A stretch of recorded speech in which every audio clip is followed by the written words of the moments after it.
এতিয়া ৰাতি 12টা বাজিছে গাইজ আপোনালোকক এটা আচৰিত বস্তু মই আজি দেখুৱাম আপোনালোকে ভূত দেখিছেনে ভূত নাই দেখা মই আপোনালোকক দেখুৱাম এন্ধাৰ দেখি ভয় নাখাব তাৰ আগতে এটা ডায়াগ্ৰামৰ সহায়ত সৰু বস্তু এটা চাই লওঁ যাতে আমাৰ সেই দশম মানত পঢ়া বিষয়খিনি আমাৰ মনত পৰি যায় গতিকে এইটো আপোনালোকৰ আছিলে এটা উত্তল লেন্সটোৰ মাজেৰে পোহৰ প্ৰতিফলন হ'ব পাৰে আৰু ইয়াৰ ঠিক সমাজত ইয়াৰ মুখ্য অক্ষ আছিলে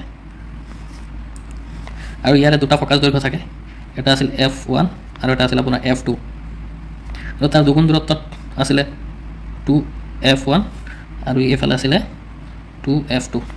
গতিকে যদি আমাৰ এই সন্মুখত এটা লক্ষ্যবস্তু ৰাখা হয় এই লক্ষ্যবস্তুটো যদি এইফালে ৰাখা হয় তেন্তে পোহৰৰ প্ৰতিফলনত দুটা নিয়ম যদি আমি চাওঁ যে মুখ্য অক্ষৰ সমান্তৰালকৈ যদি ৰশ্মি আহি উত্তল লেন্সত আপতিত হয় তেন্তে প্ৰতিফলনৰ পিছত এইটো f1 ৰ মাজেৰে পাৰ হৈ যাব আৰু দ্বিতীয় কথাটো আছিলে যদি মুখ্য অক্ষৰ তেতিয়াহ'লে আপোনালোকৰ প্ৰতিফলনৰ পিছত একেখন ৰাস্তাৰে পোহৰটো পাৰ হৈ যাব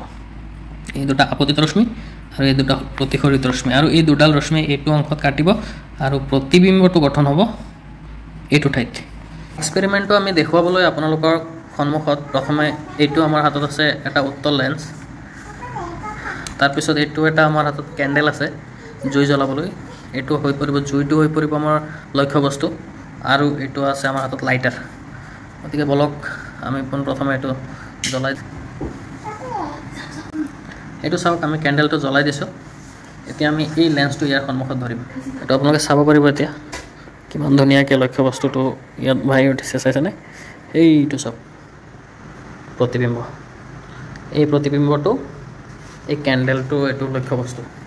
এইটো পজিশ্যনটো ছেট কৰাৰ পিছত এইটো স্পষ্টকৈ দেখা গৈছে চাওক বতাহত উপঙি থকা সৰু সৰু পানীৰ টোপালেও ধৰণৰ লেন্সৰ কাম কৰিব পাৰে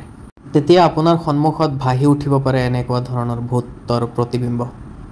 আপুনি যদি আগতীয়াকৈ নাজানে তেন্তে হয়তো আপুনি ভয় খাব ইম্পৰ্টেণ্ট কুৱেশ্যন এটা দিছোঁ আপোনালোকে কমেণ্টত সলিউশ্যন কৰিব কুৱেশ্যন নম্বৰ 1